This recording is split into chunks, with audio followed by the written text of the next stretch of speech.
을 밀어붙이겠다는 그런 의견이라서 네. 아직까지 의견 접점이 좁혀지지 않고 있습니다. 이 얘기는 잠시 후에 정치 부분 얘기할 때 다시 나눠보도록 하겠습니다. 네, 먼저 오늘도 최순실 게이트를 둘러싼 화제 인물들 알아보겠습니다. 먼저 첫 번째 사람은 가수 윤복희 씨입니다. 이 빨갱이란 단어를 SNS에 써서 논란이 됐죠? 글쎄요, 네. 윤복희 씨가 본인의 SNS에 네. 어떻게 좀 기재를 했냐면, 대한민국을 위해서 기도합니다. 뭐, 이까지는 문제가 네. 없어요. 네. 그리고 뭐, 내 사랑하는 나라를 위해서 기도한다. 억울한 분들의 기도를 들어서 사는데, 문제가 저 부분입니다.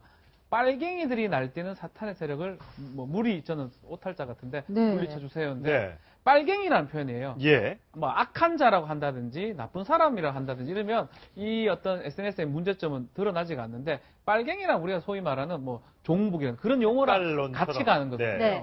결국은 지금 촛불 집회하는 사람들한테 저 사람 빨갱이들이니까 못하게 하고 사탄이다. 네. 이런 내용으로 연결이 되기 때문에 지금 논란이 되고 있습니다. 네. 그래서 이제 직접 해명을 했다고 합니다. 네. 그리고 윤복희 씨는 저 역시 촛불을 들고 시위에 나간 사람입니다. 네. 촛불 들고 나온 우리를 얼마 받고 나온 사람들이냐고 하는 글을 보고 그 사람들을 사탄 빨갱이라고 불렀습니다. 그러니까 정반대의 얘기를 지금 하고 있는 겁니다. 트위터, SNS에 글이 길지 않기 때문에 우리가 오해를 했을지는 모르겠습니다만 네. 처음에 나왔던 그 트위터, 그 SNS만 보고는 그렇게 해석하기가 좀 어려워 보이는 네. 아, 그 참 애매해요. 왜냐면 이제 만약에 저 윤복희 씨가 만약에 본인이 시위를 안 나간 상태에서라고 하면 이제 시위 세력들을 완전히 뭐 그렇게 안 좋게 매도한 것으로 볼 수는 있는데, 본인은 또 촛불 들고 나갔다는 거 아니겠습니까? 네.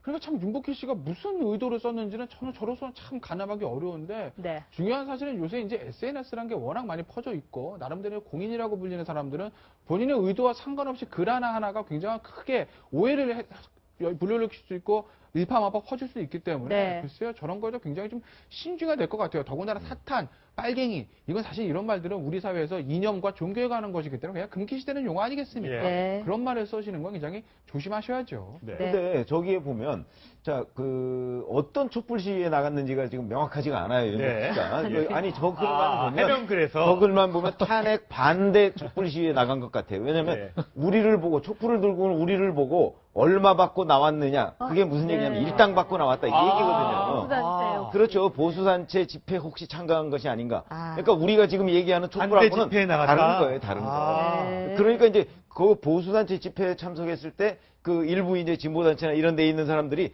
너희들 일당 얼마 받고 나왔어? 그래. 왜 옛날 어버이 연합 뭐 이런 예, 거 예. 해서 그런 논란이 예, 있지 않았습니까?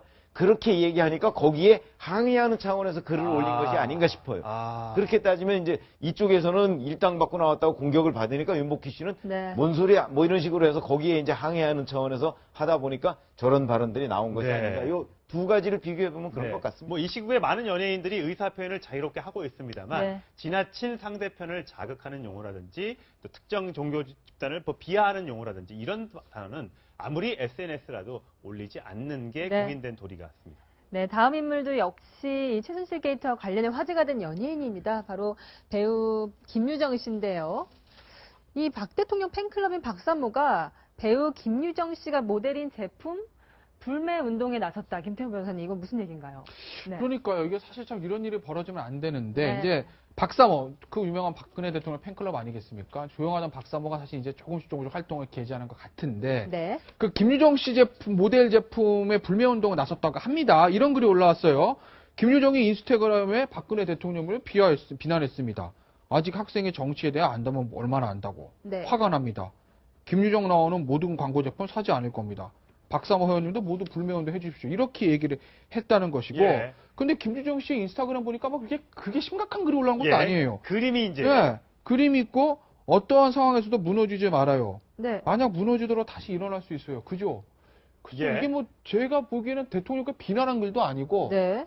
그냥 뭐 학생이 뭐 본인의 어떤 생각을 저렇게 표현한 글인데 네. 이걸 가지고 불매운동이라는까지 이런 과격하게 나가는 행동들이 과연 박사모가 그렇게 사랑하고 아끼는 박근혜 대통령에게 도움이 되는 일인지 네. 네. 이걸 한번 박사모가 생각해 볼 필요가 있지 않을까. 그건 아니지만 김유정 씨 경우에는 요거에서는 특별히 뭐 트입 잘만한 게 없어요. 근데 네. 문제는 이전에 인스타그램 같은 게 올린 거에 보면 이 박근혜 대통령 퇴진을 촉구하는 그 촛불 집회를 응원했어요. 아, 예. 응원한 적이 있고 그러니까 그거와 이거를 연결시키면 무너지지 말라는 얘기는 이 촛불 집회 세력이 무너지지 말라는 거로 받아들여져서 아. 박사모가 네. 이런 행동을 예. 하고 있는 거죠. 사실 아까 그 그림에 잠깐 보였습니다만 문어- 빨간색 문어를 저렇게 그렸잖아요. 네. 저게 이제 문어인데 네. 무너지지 무너지지 말아요. 이렇게 네. 한 거잖아요. 근데 이제 박사모 측에서 왜 저런 글을 썼냐 하면 어리다는 거예요.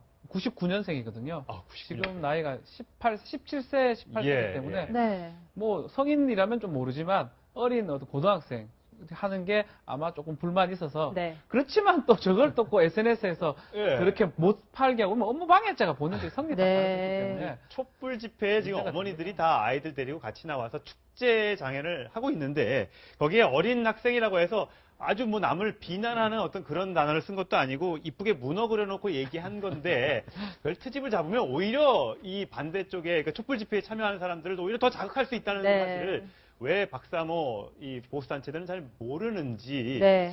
참 잘 모르겠어요. 전 잘 모르겠습니다. 그런가 하면 이 박사모에 대한 소식이 하나 더 있습니다. 어떻게 형제가 이렇게 노선이 다를까 싶은데요. 이재명 성남시장의 친형 이재선 씨가 박사모 성남 지부장을 맡게 됐다고 하는데요. 정미경 의원님, 원래 이 두 형제가 사이가 안 좋다면서요. 그냥 언론에 나온 건 정도밖에 저도 모르기 때문에 네.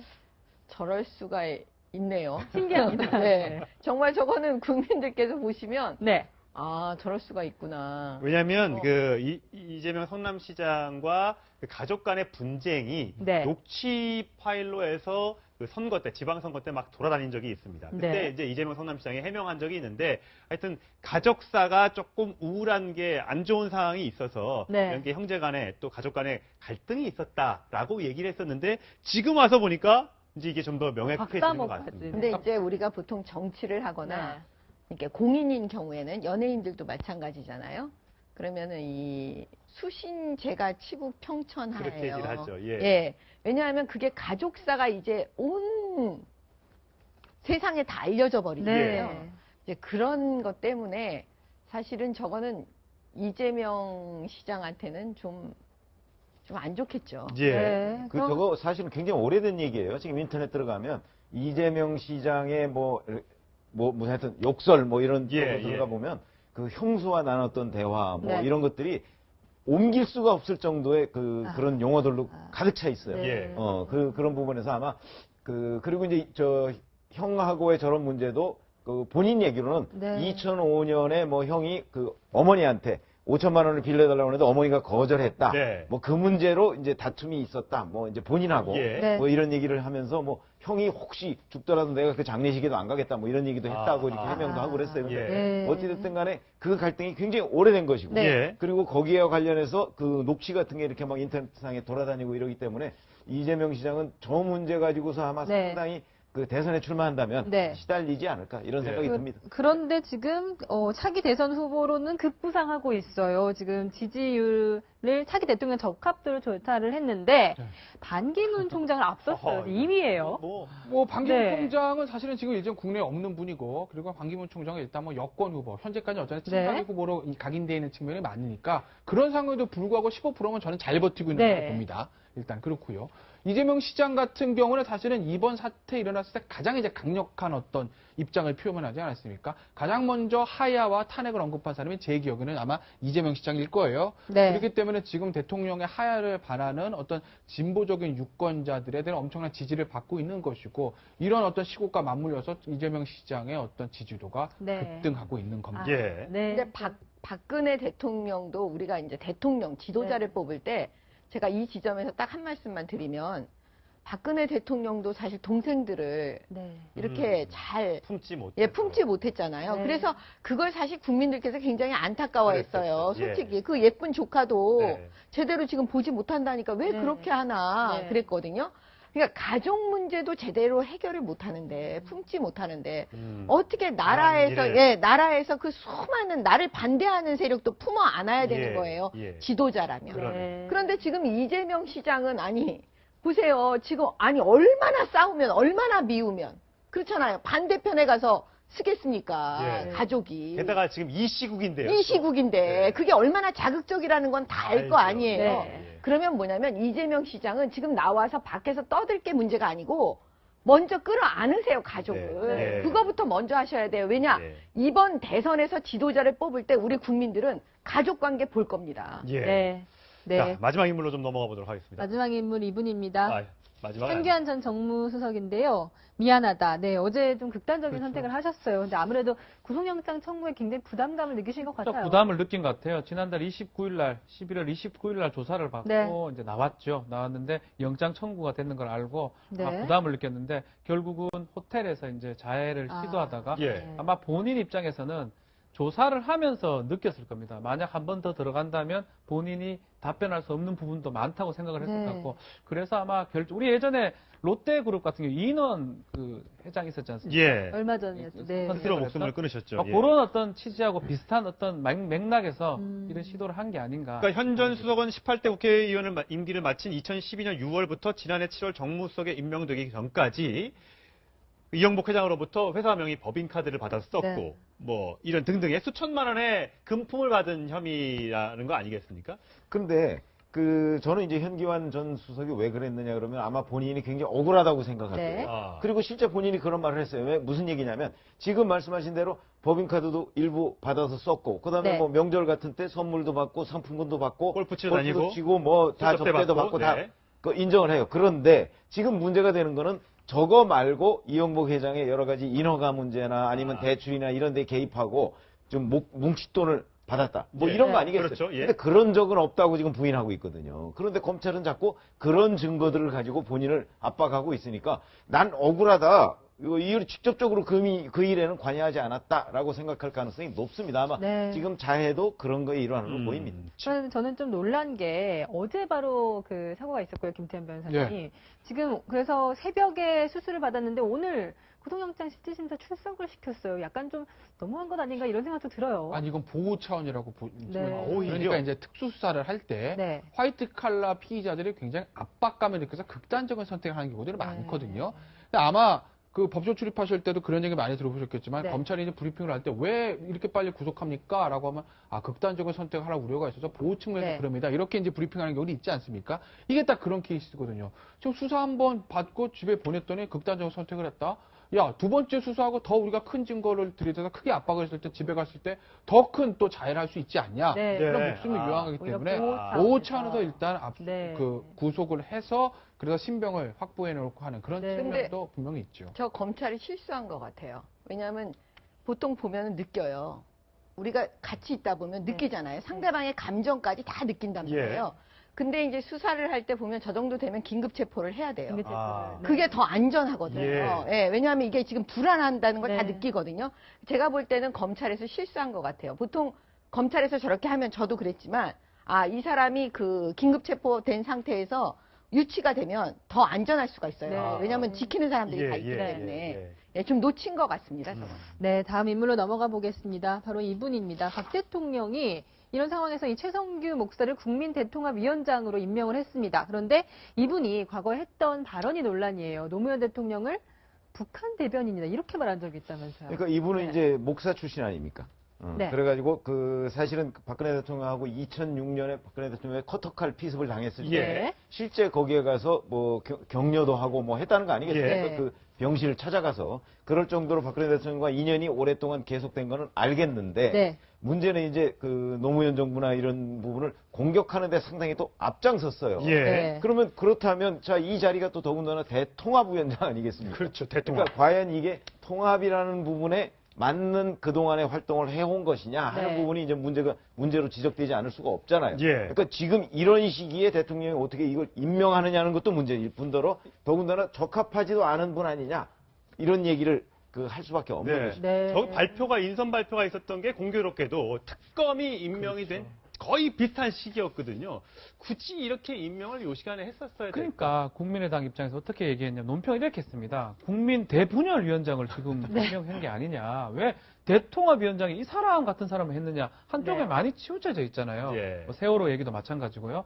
그렇기 때문에 왜 이게 좀 보면 안 해야 될 인사를 그때 왜 하필이면 했고 비켜가려 그러는 건지 아니면 고를 때 몰래 임명을 하려 그러는 건지 음. 그런 꼼수 같은 느낌도 들기 때문에 더 네. 비판이 좀 되는 상황입니다. 네.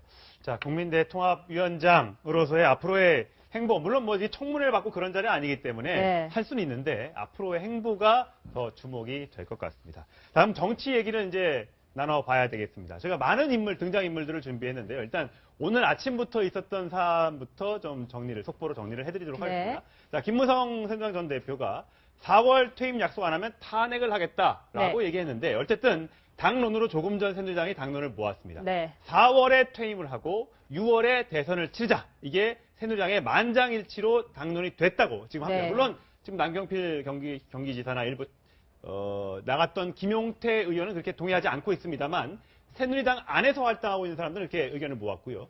추미애 대표는 반면에 늦어도 1월 말까지는 사퇴를 해야 된다. 이렇게 시기를 놓고 갈등이 벌어지고 있습니다. 그래서 아마 9일 정도, 다음 주 금요일인 9일 날 탄핵을 야당이 추진할 것으로 보입니다. 네. 어떻게?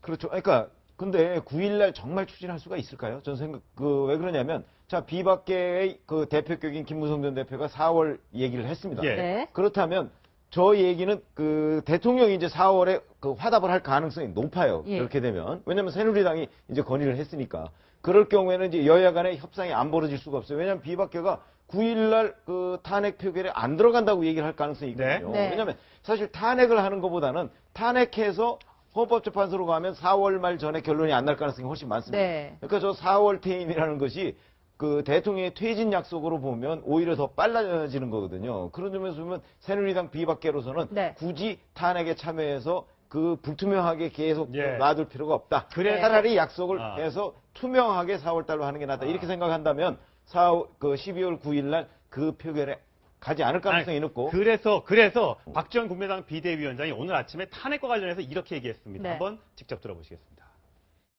탄핵을 발의하면은 가결이 돼야 됩니다. 만약 부결되면은 국회가 박근혜 대통령에게 스스로 면죄부를 주는 꼴이 됩니다.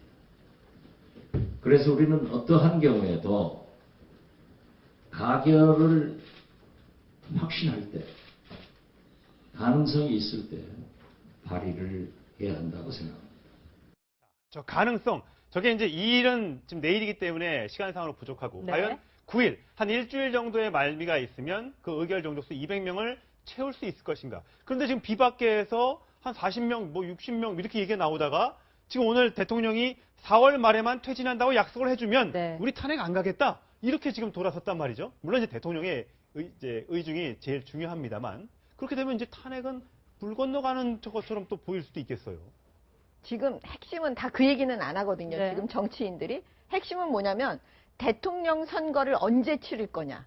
이잖아요. 4월이면 6월이잖아요. 그렇잖아요. 네. 그러니까 이 지금 뭐 탄핵이니 뭐 여러 가지 뭐 질서 있는 퇴진 뭐 여러 가지 얘기하는데요. 제가 볼 때는 다 속내는 뭐냐면 대통령 선거를 언제 치르느냐예요. 네. 그거에 따라 입장이 다 틀린 거예요. 왜냐하면 이거를 빨리 선거를 치르는 사람이 유리한 쪽은 빨리 하자고 하겠죠. 예를 들면 추미애 대표가 1월이라고 예, 지금 얘기하는 그렇죠. 거는 3월에 대선을 치르자는 그렇죠. 거죠. 대선을 빨리 치르자는 그렇죠. 얘기잖아요. 그러면 국민의당은 약간 발을 빼요, 지금. 그게 왜 그러냐면 안철수 전 대표 입장에서는 아직 덜 뜬 예, 거죠. 예, 왜냐하면 네. 준비가 조금 더 하고 싶은 거잖아요. 그 입장에서 이해도 되잖아요. 예.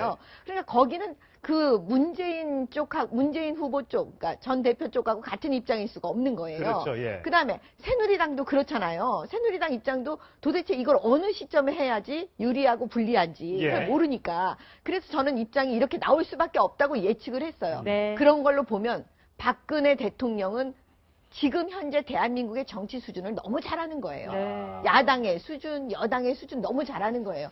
그래서 대통령이 되신 것 같아요. 제가 네. 볼 때는. 예, 그런가 하면 네. 지금 뭐 여러 가지 백과점이 얘기가 많이 나오고 있습니다. 뭐 이정현 새누리당 대표는 탄핵하면 내가 손에 장을 짓겠다 이렇게 장을 얘기하고 짓겠다. 홍문종 새누리당 의원은 야당이 약올라서 아마 대우 흐트러졌다. 대통령의 이 발언, 그러니까 3차 대국민 담화 이후에 이렇게 얘기했다면서 또 이게 살살 또 약을 올리는 것처럼 또 네. 보여서 국민 입장에서는 굳이 뭐 이렇게까지 얘기할 필요가 있을까라는 생각이 들어요. 그러니까 우리가 이제 대통령의 그 담화, 3차 담화에 대해서 해석이 두 가지입니다. 네. 정말 모든 걸 내려놓는 어떤 진정성의 퇴진 선언이냐, 아니면 꼼수냐. 이 네. 두 가지 중에 해석이 하지 않겠습니까? 근데 이제 친박들의 저런 반응을 보면요. 꼼수 쪽으로 읽혀요. 왜? 만약에 대통령 정말 순수한 마음으로 내가 잘못했으니까 이제 국회에다 내 몸을 의탁하고 물러나야지 하야를 해야지라고 얘기를 했다고 네. 하게 되면 본인들은 모시는 주군이 하야를 한답니다. 이것만큼 슬픈 일이 어딨겠습니까? 그렇지 않습니까? 예. 그러니까 우리도 같이 물러나겠습니까, 대통령님? 우리도 잘못했습니다. 이게 맞는 거죠? 예. 그렇지 않습니까? 그렇죠. 석구대자 같이 하면서. 근데 오히려 그거 이후에 친박들이 기세등등합니다. 탄핵하려면 해봐. 장을 지진대. 뭐 니들 뭐 어쩌고저쩌고 강하게 나옵니다. 그 얘기는 뭐죠? 그 얘기는 대통령의 그게 네. 이 정치적인 야당과 비박계를 향해서 대오를 흐트러 놓기 위한 이쪽의 정치적인 꼼수라는 거죠. 그렇지 네. 않습니까? 그렇기 때문에 친박들이 오히려 아니 대통령은 물러나는데 오히려 기세등등해요. 내가 모시던 주군이 물러나겠다는데. 예. 예. 앞뒤가 안 맞잖아요. 그렇기 때문에 그렇군요. 친박들의 저런 행동들을 보면 음. 저게 이제 대통령의 진짜 네. 의도와 상관없이 정치권에는 대통령의 그런 워딩들이 꼼수로 익힐 수밖에 없는 거죠. 친박들이 그걸 스스로 보여주고 있는 겁니다. 근데 이제 친박만 만약에 저렇게 앞장서지 않았으면 박근혜 대통령은 사실은 자진 사퇴하겠다는 걸 밝힌 거예요. 예. 그렇잖아요. 그렇죠. 그거는 인정을 해야 되는 예. 거예요. 그것조차도 아니다라고 얘기할 수는 없을 것 같아요. 다만 박근혜 대통령 입장에서 우리가 조금만 생각을 해보면 네. 뭐냐면 시점을 만약에 얘기를 하면 또 그 시점 갖고 싸웠을 겁니다. 각 정당이. 예. 이거는 또 꼼수다. 뭐 반기문을 위한 꼼수라든지 아. 뭐를 위한 꼼수다. 막 예, 그랬을 거예요. 예. 그러니까 박근혜 대통령 스스로 시점을 정한다? 이것도 아마 되게 어려웠을 것 같아요. 왜냐? 예. 지금 현재 대한민국의 정치 수준에서 볼 때. 네. 그러니까 그거 그냥 일임한 거라고 보일 수 있거든요. 그러니까 지금 이 시점에서는 야당은 정말 잘해야 돼요. 예. 주도권이 야당한테 있는 건 국민들도 다 아시잖아요. 저희가 사실 많은 사람 등장인물을 준비했는데 시간이 없어서 간단하게 소개를 해드리면서 네. 마무리를 짓도록 하겠습니다. 자, 표창원 더불어민주당 의원은 탄핵 반대하는 여야 의원을 공개하겠다고 지금 계속해서 SNS에 명단을 공개하고 있습니다. 16명의 친박 의원은 절대 탄핵에 찬성하지 않을 것이다. 이름을 밝히니까 이 친박, 이 16명의 이름이 올라있는 민경욱 전 청와대 대변인, 민경욱 새누리당 의원은 객관적 기준이 없다. 법적으로 대응하겠다. 이렇게 얘기를 하고 있습니다. 자, 그렇다면 뭐 추미애 대표와 김무성 전 대표가 오늘 만났지만 문재인 전 대표의 속내는 무엇일까? 네. 퇴진해야 한다는 것만은 진리다. 그리고 박근혜 대통령은 범죄인이다, 죄인이다. 이렇게 얘기를 하고 있습니다. 자, 심상정 정의당 대표는 퇴학을 앞두고 조기 졸업을 하겠다는 것이냐? 네. 이렇게 얘기를 하고 있습니다. 뭐 정진석 원내대표는 아니 학교 자퇴하겠다는데 그럼 네. 꼭 퇴학을 시켜야겠느냐? 여기에 대한 아마 반발로 보이는데 퇴학 조기 졸업 학생들 가뜩이나 지금 정유라 씨 때문에 이거 네. 학점 때문에 스트레스 받는데 이거 학교 가지고 자꾸만 퇴학 자퇴 뭐 이런 얘기 하는 게 과연 정치인으로서 뭐 수사가 될 수는 있을지 모르겠지만 적절한지는 저는 잘 모르겠습니다. 국민들이 네. 판단해 주셨으면 좋겠습니다. 내부 말씀은 여기까지 듣겠습니다. 고맙습니다.